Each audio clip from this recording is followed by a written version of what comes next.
Si quieren, pueden buscar en sus Biblias, Marcos capítulo 4, estaremos en 35 hasta 41. Antes, voy a mencionar una vez más la conferencia del Seminario Bautista Internacional. Este es el libro que estaremos dando como regalo a todos los que van. Hay 300 copias de ese libro. Si no te vas, es posible que no tengamos extra.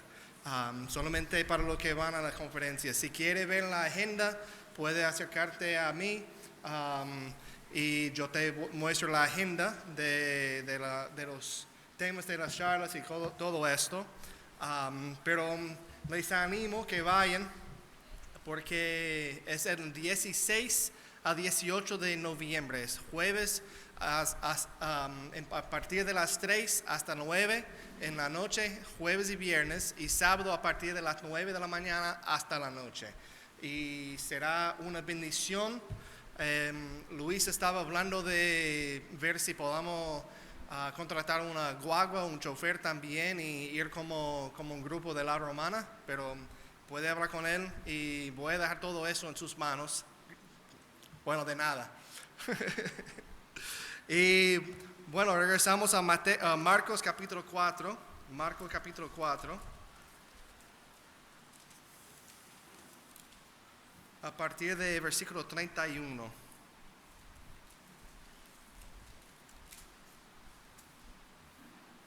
Todavía escucho páginas moviéndose. Cuando todo llegue, vamos a leer la palabra de Dios.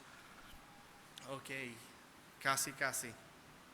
Marcos 4, 35 a 41.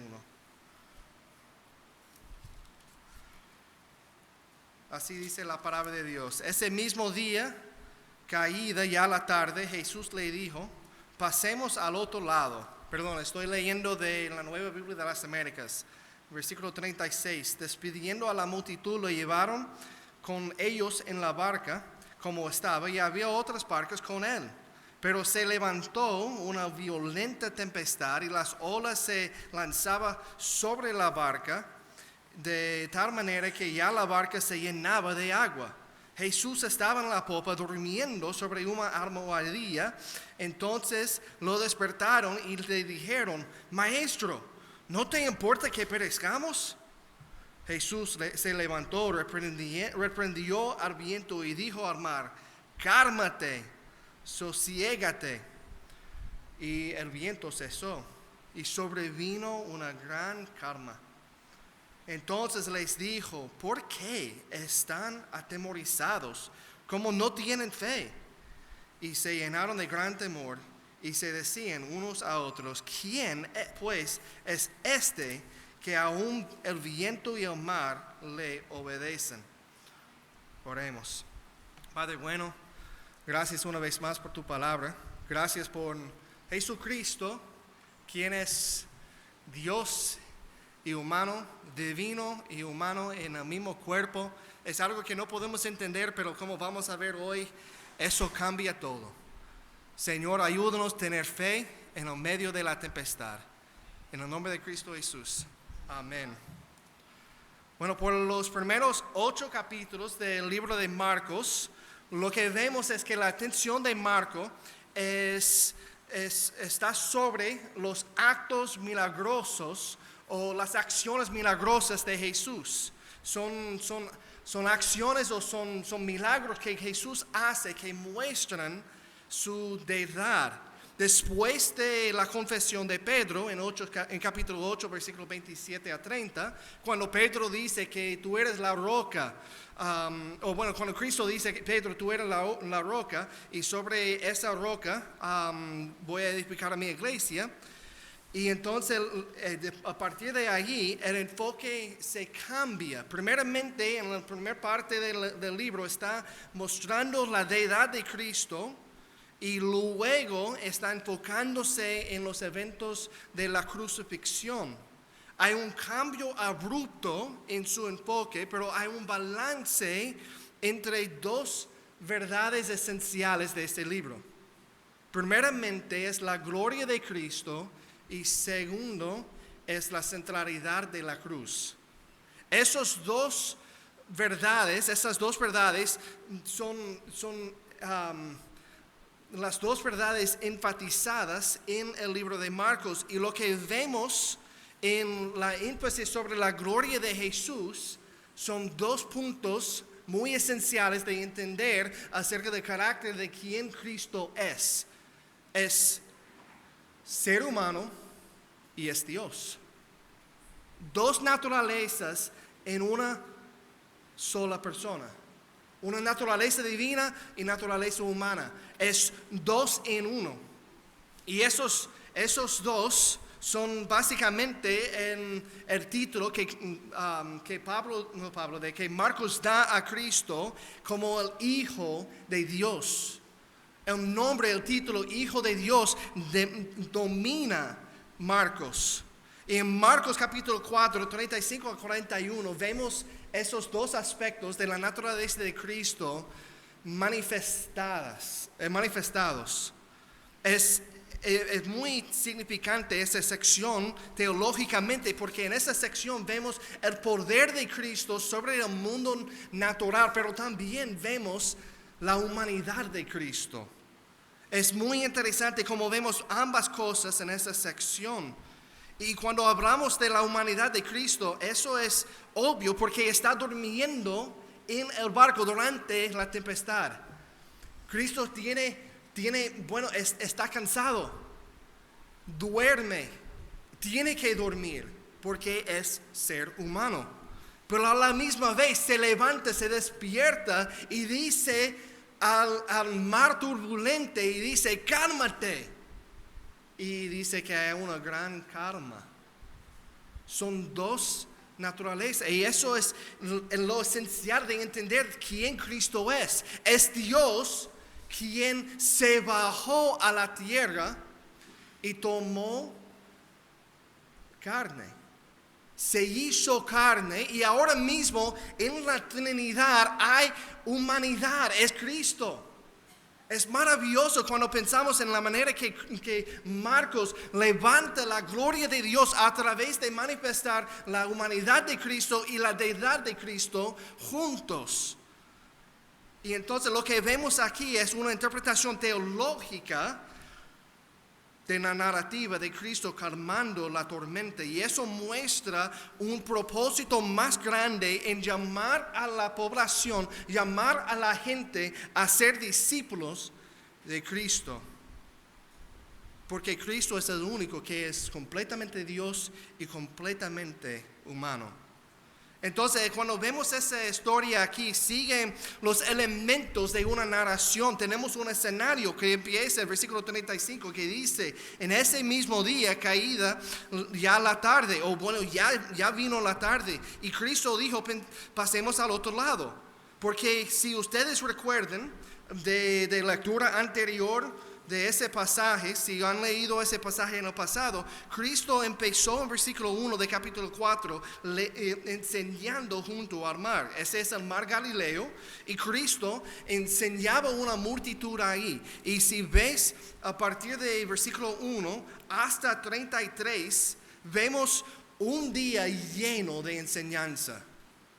Un punto Cristo se pone en un barco, en una barca para enseñar desde el mar y con toda la gente allí porque hay presión empujándole y él está enseñando y se pone en la barca para continuar enseñando pero con un poquito más de espacio y enseña. Y todo lo que tenemos aquí en capítulo 4 no es el total de lo que enseñaba. Porque cuando vemos en versículo 30 dice Cristo, a que comparemos el reino versículo 33, con muchas palabras como estas, Jesús les hablaba la palabra según podían oírla, con muchas palabras. Eso es para mostrarnos que lo que vemos aquí en capítulo 4 no es la totalidad de lo que enseñó Cristo ese día. Imagínate levantándote en la mañana, enseñando todo el día en el sol, al lado del mar, y hay que recordar que hace mucho calor, porque el mar Galileo está como 300 metros por debajo del nivel del mar. 300 metros por debajo del nivel del mar, y es el lago más por debajo del nivel del mar en el mundo, menos el mar Muerto, pero ese mar es un mar salado. Entonces él enseñando ahí, y hace mucho calor. Imagínate, todo el día así. Hace unas semanas teníamos una clase intensiva de 3 días, y yo enseñé 5 horas en el día, no recuerdo, Daniel Mercedes me puede decir, pero yo creo que era 5 horas el sábado, y después yo regresé a la casa, y mi esposa puede testificar, yo regresé a la casa y yo estaba totalmente agotado, y yo me dormí esa noche a las 7 de la noche, y eso es muy raro para mí, y no me levanté hasta mediodía el próximo día, y bueno, yo estaba totalmente agotado. Y no sé si ustedes han pasado por algo así también. Yo recuerdo una vez cuando fui a Australia, en el otro lado del mundo, el vuelo de Los Ángeles a Australia es como 15 horas. Y cuando llegué a Australia, después de 15 horas, y no puedo dormir en un avión, porque como ya tú sabes, yo soy harto. Yo estoy muy harto y las sillas son muy pequeñitas. Entonces yo pasé 15 horas de pie, básicamente atrás, hablando con gente, esperando que llegáramos, porque yo no pude sentarme, porque es muy incómodo para mí. Mis rodillas están aquí en mi pecho, así. No hay espacio en un avión para una persona de 6 pies, o como Luis o yo, o José Antonio. Bueno, esas sillas de un avión son para niños, realmente. Pero cuando pensamos en eso, yo pasé 15 horas sin dormir, y también cuando llegué, para mí era medianoche, para ellos era a las 2 de la tarde. Entonces tuve que pasar todo el día sin dormir, y pasé como 48 horas sin dormir, y estaba muy cansado. Y recuerdo que yo dormí como 24 horas enseguida. Eso es estar agotado, totalmente cansado. Así es Jesús. Después de enseñar, después de pasar todo ese tiempo enseñando, dice a ellos, pasemos al otro lado. Y me imagino que la razón por la cual que dice que pasemos al otro lado es porque si Él se queda ahí, siempre hay alguien que quiere algo de Él.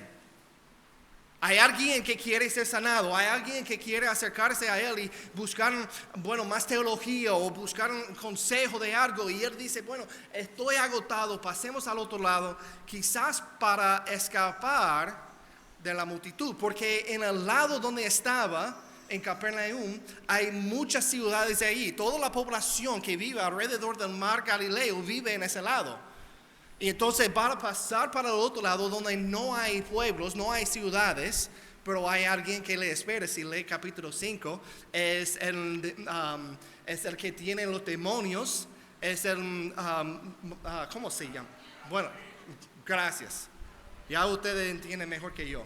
Entonces tiene una cita ya registrada en el otro lado, y tiene propósito para irse allá, pero me imagino que es cansancio. Entonces cuando dice que quiere irse, mira lo que dice en la palabra de Dios, despidiendo a la multitud. Esa palabra o esa frase en griego es muy, muy difícil en traducir, pero básicamente dice que su motivo es dejar atrás, literalmente dejar atrás la multitud. Es despedir, pero no solamente despedir, dice, ustedes se vayan a su casa. Significa literalmente el griego dejar atrás. Quiere dejar atrás para buscar cansancio, para descansar. No para buscar cansancio, para buscar reposo, descanso. Entonces cuando Él se va, dice que le llevó como estaba. Porque recuerda que subió en la barca para enseñar, le llevó como estaba, y habiendo otras barcas con él. Eso significa que hay más que 12 personas. Hay más que los 12 de sus discípulos. Otras barcas, me imagino que había, como se llama en la Florida, es una flotilla. No sé si ustedes entienden lo que es una flotilla, pero flotilla viene de México, donde ponen muchos barcos al lado y tú puedes caminar por los barcos en el lago Oaxaca y eso es una flotilla. Y los hacemos en la Florida como una flotilla con muchos barcos y tenemos celebración y cosas así en los lagos o en los ríos y puedes bañarte y nadar a otro barco y buscar comida y cosas así. Y eso me imagino que es como una flotilla pasando al otro lado. Pero cuando pensamos en eso, que Cristo quería salir, quería descansar un poquito, eso me hace pensar en el hecho que el ministerio es agotador. Ministerio, hay un agotamiento espiritual, especialmente después de predicar. Ustedes que predican pueden testificar de eso. Después de predicar, después de pasar tanto tiempo estudiando la palabra de Dios, ponerte de pie en un púlpito y no hay abanico en este lado, entonces hace mucho calor aquí en este púlpito, pero después de predicar estás agotado totalmente. Emocionalmente, físicamente, espiritualmente, porque das algo de ti a la congregación. Y muy a menudo hay gente durmiendo y eso te desanima también, especialmente cuando yo predico, porque no soy tan activo como pastor, pero muy a menudo hay gente durmiendo y tiene que hacer así. Bueno, Sofía. Pero eso es... Hay un agotamiento en cuanto al ministerio. Es una batalla espiritual. Y hay un sacrificio de uno mismo. De parte del pastor, voy a hablar de parte del pastor porque no está aquí, está en la Argentina. Quizás no vea el mensaje. Pero cuando pensamos en el ministerio pastoral o el ministerio en general, es muy agotador. Hay un agotamiento total. Y pastores muy a menudo sacrifican tiempo, sacrifican dinero. Porque los pastores muy a menudo son muy inteligentes y pueden ganar mucho en la esfera secular, pero sacrifican porque ese llamado es un llamado que no puede negar. Ese llamado de estar de pie frente de una congregación y decir, así dice la palabra de Dios, es algo que ellos no pueden evitar. Es un llamado que Dios ha puesto en su corazón, que controla todo su deseo. Entonces, muy a menudo los pastores no toman vacaciones, no pasan tiempo, una semana en vacaciones en la playa. Muy a menudo eso no sucede. Porque el ministerio demanda mucho. Entonces, cuando Cristo quiere irse o despedir o dejar atrás la congregación o la multitud, es porque quiere descansar. Y ellos en las barcas le llevaron los marineros. Recuerda que 7 de los discípulos son marineros, son pescadores. Y ellos han pasado mucho tiempo en esa mar y conocen bien cómo navegar. Entonces ellos lo llevan al otro lado, o con el propósito de llegar al otro lado, y con todos los discípulos, no solamente los 12. Y cuando pensamos en esa barca, en el año 1986 había una sequía muy fuerte en Israel, y en esa sequía el lago estaba muy seco y había partes del lago, partes del mar, básicamente de la playa, que nunca en el mundo o en el tiempo moderno nunca se manifestaban. Entonces, en el 1986 se encontró una barca y los científicos, los arqueólogos dicen que básicamente esa barca se hundió en el lodo alrededor de 100 hasta 200 después de Cristo, y se llama la barca de Cristo porque es de su tiempo. En esa barca es 26 pies por 7 pies de ancho. Y también tiene los lados, son de 4 pies. Entonces básicamente es ese tamaño de mis manos, porque mis manos son 6.5. Entonces imagínate 3 pies más en cada, 3 pulgadas en cada lado. Y también básicamente los lados en la altura de ese púlpito aquí, con 26. Suficiente para 15 personas más o menos. Y cuando vemos esa capacidad, también había atrás un espacio en ese barco que se encontró en 1986. Había un espacio donde uno se puede dormir, donde uno se puede acostarse atrás. Y eso es lo que hace Cristo. Duerme ahí. No es posible que esa barca sea la misma de Marcos capítulo 4, pero es muy probable, especialmente cuando considera la descripción de las barcas de ese tiempo, es muy probable que la barca que menciona en Mateo 4 aquí es del mismo estilo. Entonces, cuando ellos entran en la barca y pasan al otro lado, lo que vemos es ahora el peligro. Versículo 37, pero se levantó una violenta tempestad. Esa palabra se levantó no es, para mí, no es una buena traducción, porque no se levantó de repente de ahí. Dice que se descendió. Y hay que recordar la geografía. Recuerde que está a 300 metros por debajo del nivel del mar, pero en todo alrededor de esa mar hay montañas. Y las montañas se extienden desde 500 hasta 1200 metros de altura. Y lo que sucede es que en las montañas, en el otro lado, cuando el sol está ahí en el verano y también en el invierno, se calienta la tierra y baja de las montañas en básicamente es como un bowl de cereal. Y baja de las montañas vientos, y eso sucede de repente. Y muy a menudo, como aquí no hay tanta regularidad en cuanto a las tormentas y cosas así, pero allá en la Florida, yo te puedo decir exactamente cuándo va a llover.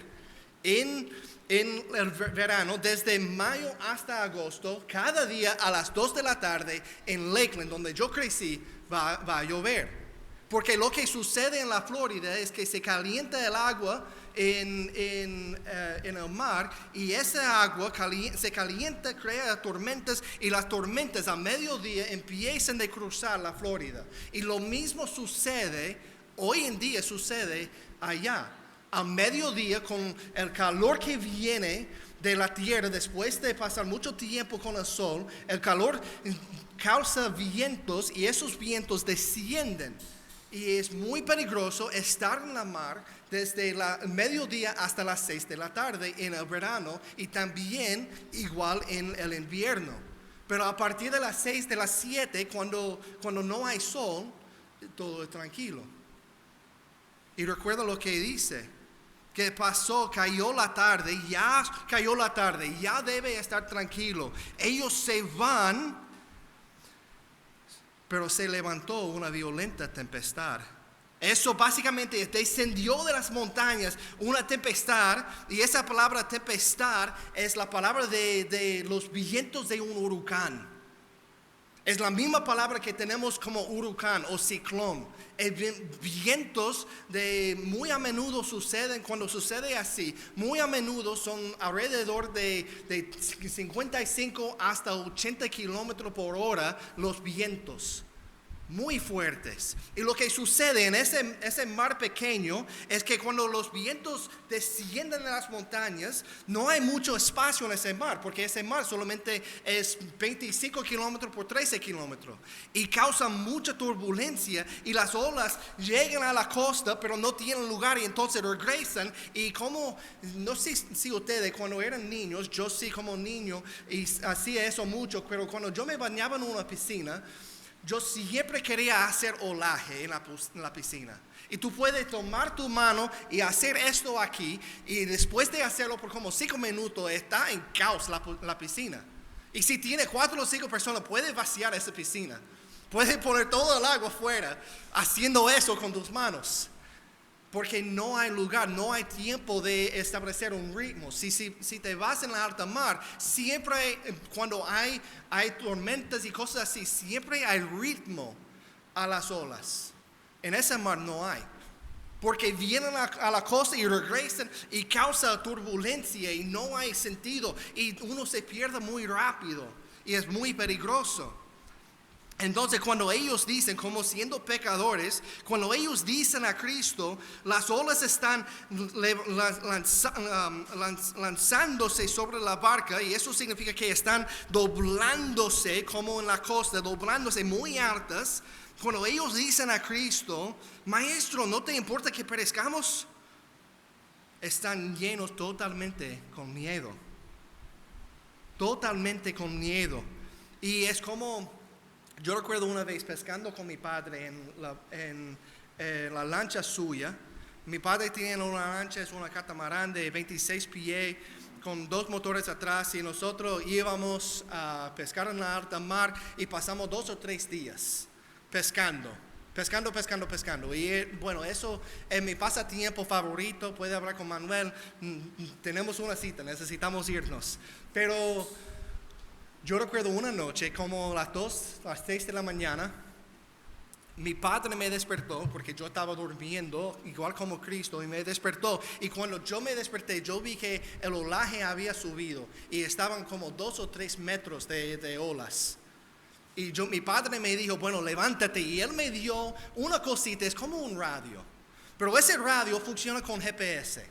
Y ese GPS no tiene botón para hablar, es un solo botón. Y cuando tú empujas ese botón, la guardia de la costa te busca. Eso también te cuesta como $50,000 si tú empujas ese botón. Pero eso es para salvar tu vida. No hay más esperanza. Y él me dio ese radio y él dijo, no lo pierdas. Y yo estaba pensando, bueno, ¿qué significa no lo pierdas? Y luego estoy mirando eso y así me golpeó con una salvavidas. Y él dijo, bueno, pon eso. Y yo estoy pensando, bueno, ¿qué va a pasar? A 14, 15 años. Y mi padre navegaba y buscaba agua más tranquila, y nosotros nos quedamos porque pasó la tempestad o pasó la tormenta. Pero imagínate ellos. He escuchado de la la infamosa viaje a Isla Saona. Eso era antes de cuando yo llegué, pero el pastor me ha contado, Jessica me ha contado por qué fuiste, ¿verdad? Bueno, mira sus ojos ahora mismo. Ella está recordando el olaje de ese viaje. Y todos estaban pensando, bueno, no vamos a llegar. Y cuando el capitán del barco dice, bueno, necesitamos irnos, es muy peligroso. Y los capitanes, los marineros están diciendo a Cristo, levántate, levántate. ¿No te importa, maestro? ¿No te importa que perezcamos? Es miedo, totalmente controlado de miedo. Y de una perspectiva literaria, nosotros normalmente pensaríamos que el conflicto de esa narración está entre Cristo y la tormenta. Pero realmente la tormenta no es nada más que algo que revela el corazón de los discípulos. La tormenta está ahí para revelar la naturaleza y su corazón, y también para revelar la naturaleza divina de Cristo. Ellos en su desesperación perdieron toda la esperanza, diciendo que nosotros vamos a morir. No te preocupes por nosotros, porque no estás durmiendo aquí. Está a punto de hundirse Jesucristo durmiendo en la popa. Eso muestra también acerca de Cristo. Cristo durmiendo cuando todos los demás están en pánico. Apunta al hecho que Él tiene fe en Dios. Apunta al hecho que Él sabe que eso no es el fin, que la historia no termina aquí. Cristo sabiendo, los discípulos pensando, bueno, no, a Él no le importa si morimos o si vivimos. Entonces la ironía aquí es muy trágica, porque ves a Cristo durmiendo aquí y ellos pensando que estaban a punto de dormir. Pero cuando vamos juntos a Mateo 14 y vemos en Mateo 14 una ironía trágica cuando pensamos en esto aquí. Mateo capítulo 14, empezando en versículo 32.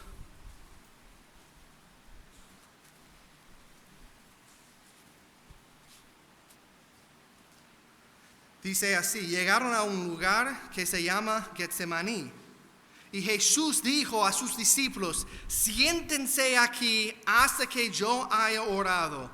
Tomó con él a Pedro, a Jacobo y a Juan y comenzó a afligirse y a angustiarse mucho. Y mira lo que dice Cristo, mi alma está afligida hasta el punto de la muerte. Ellos en Mateo 4 están pensando que están a punto de morirse, pero realmente Dios está en totalmente control. Dios está en control totalmente, no hay peligro, porque hay alguien en el barco que tiene control sobre la tempestad. Y Cristo en Mateo 14 dice a ellos, mi alma está afligida hasta el punto de la muerte. Eso es una angustia, es una aflicción justamente antes de irse a la cruz. Él sabe lo que le espera en pocas horas. La traición de Judas. Y también, la muerte en la cruz. Y no solamente la parte física, pero también la parte espiritual. Cuando dice la palabra de Dios que Dios le dio la espada a Cristo. Porque Cristo estaba llevando todos nuestros pecados sobre la cruz en ese momento. Esa aflicción, y Cristo está diciendo a Dios, si sea posible, quite de mí, aparte de mí, esta copa, porque está a punto de morir físicamente, pero espiritualmente también, y es el punto más bajo en la vida de Cristo. Y Cristo dice a ellos, quédense aquí y velan. Y alentándose un poco, se postró en la tierra y oraba, y que si fuera posible pasara de él aquella hora, y decía, Abba Padre, para ti todas las cosas son posibles, aparte de mí esa copa, pero no sea lo que tú quieras, sino lo que tú quieras, o sino lo que yo quiero, sino lo que tú quieras. Entonces Jesús vino, y mira lo que pasa. Ellos estaban diciendo a Cristo, ellos dijeron a Cristo, ¿a ti no te importa si perezcamos? Y mira lo que pasa. Cristo en el punto de la muerte los halló durmiendo. Es una ironía trágica que ellos fallaron en el momento de más necesidad que tenía Cristo, estaban durmiendo. Pero pensaban que Cristo, cuando nosotros le necesitamos, estás durmiendo, no te preocupes por nosotros. Ellos perdieron la vista de quién Él era. Cristo, Dios mismo, estaba en el barco. El mismo Dios que iba a tomar la copa amarga para nosotros, para quitar de nosotros todos nuestros pecados, para llevar sobre sí todos nuestros pecados y morirse en la cruz, ese mismo Dios. Y ellos estaban durmiendo, perdieron toda la esperanza y ahora perdieron la habilidad de quedarse despiertos, con ojos pesados, como describe Mateo. Mateo describe ese texto diciendo con ojos pesados, tan pesado que no puede quedarse despierto en el momento cuando Cristo nos necesitaba. Entonces, regresando a Mateo capítulo 4, Cristo se levantó, reprendió al viento y dijo al mar, cálmate, sosiégate. Y el viento cesó y sobrevino una gran calma. Esa gran calma, dice una gran calma, es igual como vemos en versículo 37, cuando levantó una violenta tempestad. En el griego es la misma palabra, megalate. Y es como megaladón. Creo que se llama así, megaladón. Es el gran tiburón Había una película hace rato y esa palabra mega viene del griego y esa es la palabra que vemos aquí. Una mega, una gran tempestad y ahora una gran calma. Todo estaba loco, todo estaba en caos y ahora todo está tranquilo. Y eso es una calma no natural. Porque si recordamos nuestra juventud, haciendo las olas en la piscina, después de pararte y después de tener de hacer más olas, la piscina se queda en caos por un ratito. 5 o 6 minutos después todavía hay olas. Después de la tormenta no se calma de una vez. Hay olaje que continúa, pero cuando dice que es una calma, no hay más viento y ahora todo está calmado. Todo está calmado. El agua también, de una vez, de repente. Es algo que solamente el Dios que sostiene la tierra y el creador de la tierra, como Hebreos capítulo 1, versículo 1 a 3 dice, o como Colosenses capítulo 1, 15 a 18, describe a Cristo como el que sostiene todas las cosas y de Él son todas las cosas. Es Cristo, el creador del mundo, que dijo a su creación, cálmate, y se calmó. Entonces, versículo 40 dice Cristo, entonces les dijo, ¿por qué están atemorizados como no tienen fe? ¿Por qué están aquí con desesperación, con temor, sin fe? Es el clímax de esa historia. Es que Cristo diciendo a ellos, ustedes están llenos de temor, están llenos de miedo y no tienen fe.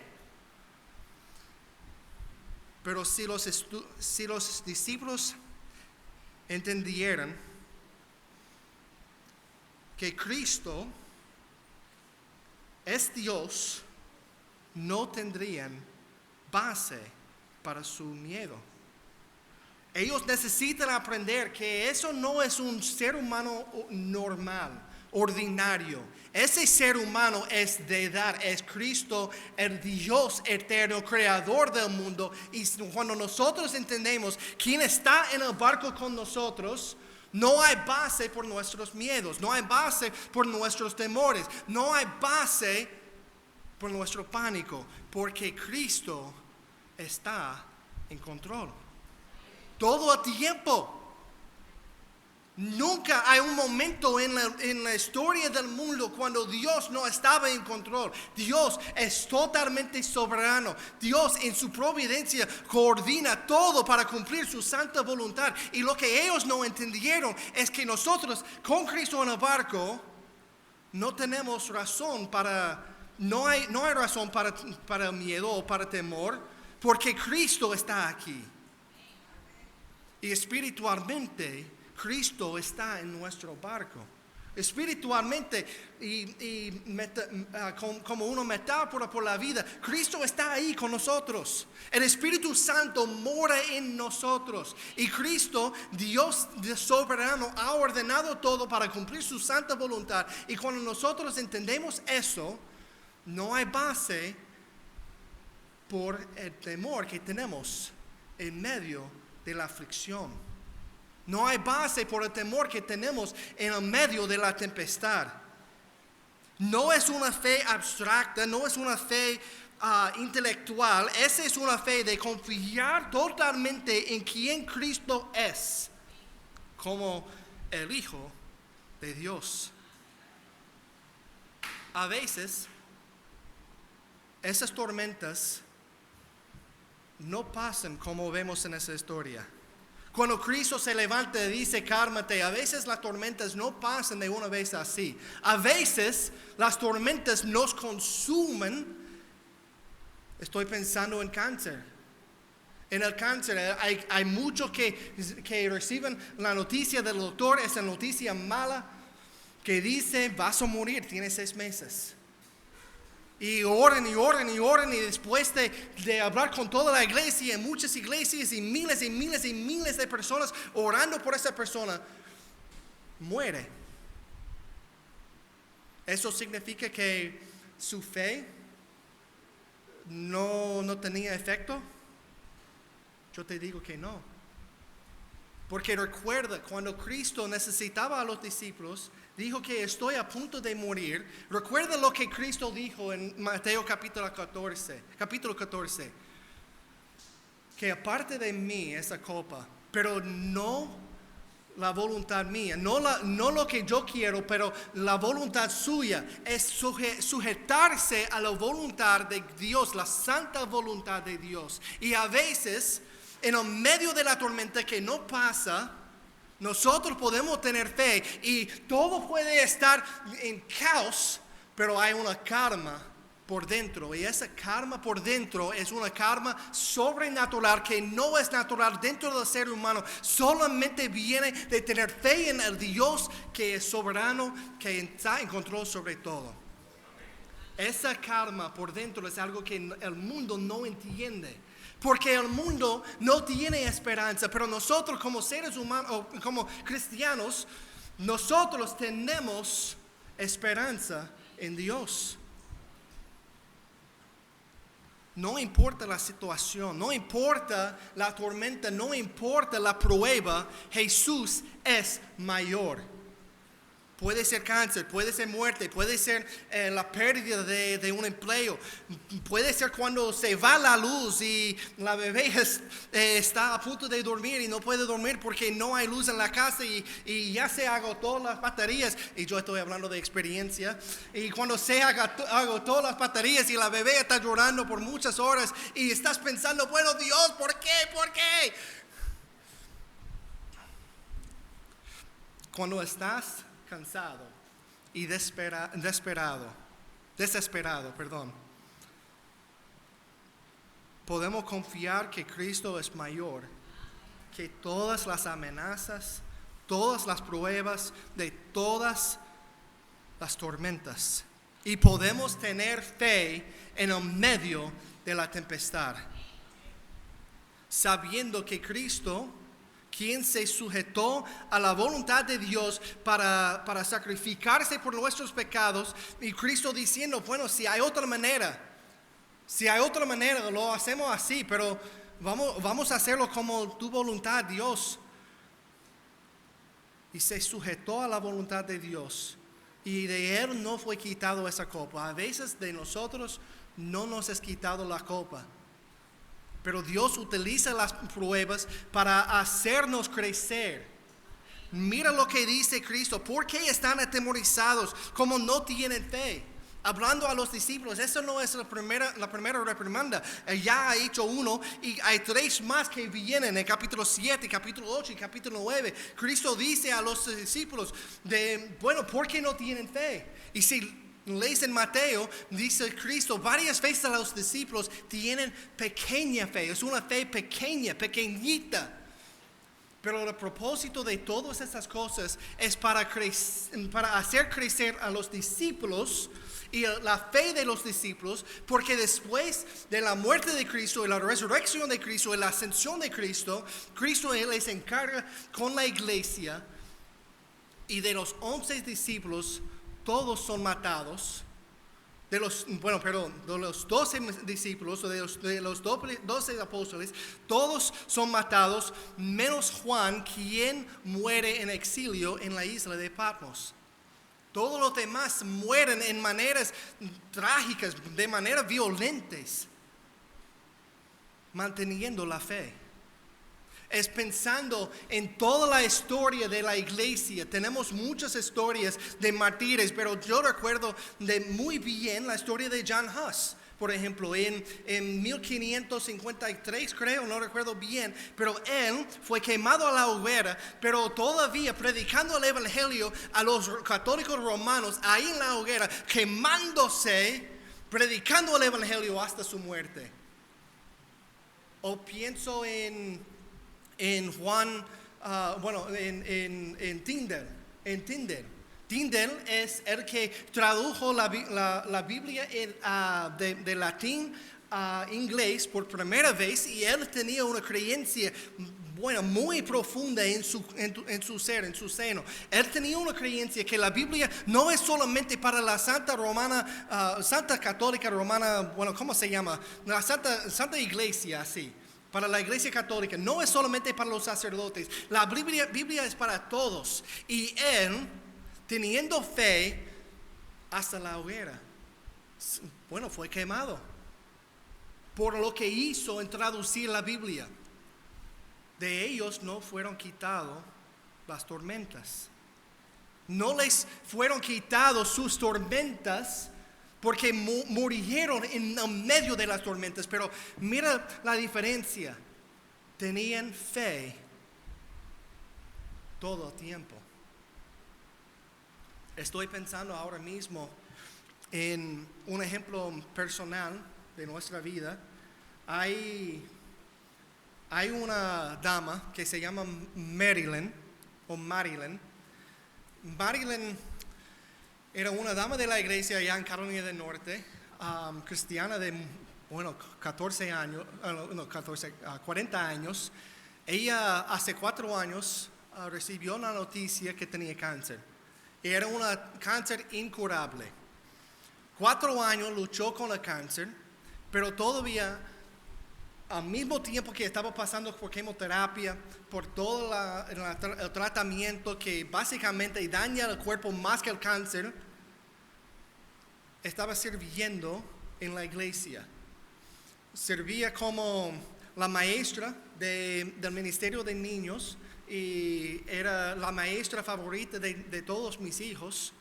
Y también, cada vez que teníamos una actividad, nunca se veía Marilyn en las actividades, porque ella estaba en la cocina preparando la comida. Con dolor en el cuerpo, con dolor en lo conjunto, ella se quejaba mucho del dolor que tenía, porque era muy fuerte. Ese tipo de cáncer estaba en sus huesos, pero hasta 2 meses antes de su muerte, pesando más o menos 80 libras, en ese momento, estaba enseñando y sirviendo. Y ella se murió. Nunca de ella fue calmado su tormenta hasta su muerte. Pero ahora mismo, ella está en un mar tranquilo, sin la tormenta, sin la tempestad, porque está en el cielo. Y ahora mismo su prueba, ahora mismo su dolor, su aflicción ya le está quitado. Entonces, cuando decimos, ¿cómo puede tener fe cuando la tormenta no se pasa? Nosotros podemos tener fe porque nosotros sabemos quién está en el barco con nosotros. Es el Dios eterno. Y mira el versículo 41. Y se llenaron de gran temor. Ese temor no creo que es miedo. Ese temor es el temor que sucede cuando uno sabe que es Dios que está en su presencia. Es el mismo temor que tenía Abraham cuando dijo que yo soy polvo. Es el mismo temor que tenía Job cuando Dios respondió a él y él dijo, bueno, ay de mí. Es el mismo temor que tenía Isaías en capítulo 6 cuando dijo que yo soy de labios impuros. Es el mismo temor que todos tienen cuando tienen un encuentro con Dios. Y ellos se llenaron de gran temor y decían unos a otros, ¿quién pues es este que aún el viento y el mar le obedecen? Wow, ese no es un ser humano normal, ese es el Dios eterno. Y el Dios eterno está en el barco con nosotros. No necesitamos tener miedo, no necesitamos tener temor, podemos tener fe. Gloria a Dios que Él está con nosotros. Si conociéramos verdaderamente a quién está en el barco con nosotros, no tendríamos miedo. Eso no quita el dolor o la tristeza, no quita siempre la tormenta, pero nosotros podemos confiar en Él en el medio de toda tempestad. Oremos. Padre bueno, gracias una vez más por tu palabra. Gracias por la manera que muestra nuestra debilidad, pero exalta la gloria de Cristo. Gracias por el hecho que nosotros somos nada, pero tenemos en el barco con nosotros el Dios eterno, el Dios creador del mundo, gracias, Señor, por cuidarnos. Señor, tú estás en control, tú eres soberano, tienes control sobre todo lo que sucede en ese mundo. Ayúdanos a confiar en esa verdad y así aprendiendo esa lección, igual como los discípulos, aprendiendo quién Cristo es, quién Dios es y el poder que tiene, todo se calma en nuestro corazón. La tempestad por dentro se calma. Ayúdanos a entender, ayúdanos no solamente a entender intelectualmente en nuestra mente, pero entenderlo en nuestro corazón, en quién nosotros somos para cambiar cómo vivimos. Señor, gracias por Cristo y gracias por el hecho que Él tomó esa copa amarga, que Él se fue a la cruz para sacrificarse por nuestros pecados. Gracias por el hecho que no se quedó así, muerto, se resucitó, mostrando su deidad una vez más y su poder sobre la muerte. Y es en Él que podemos vivir. Gracias, Señor. Te amamos con todo nuestro corazón. En el nombre de Cristo Jesús. Amén.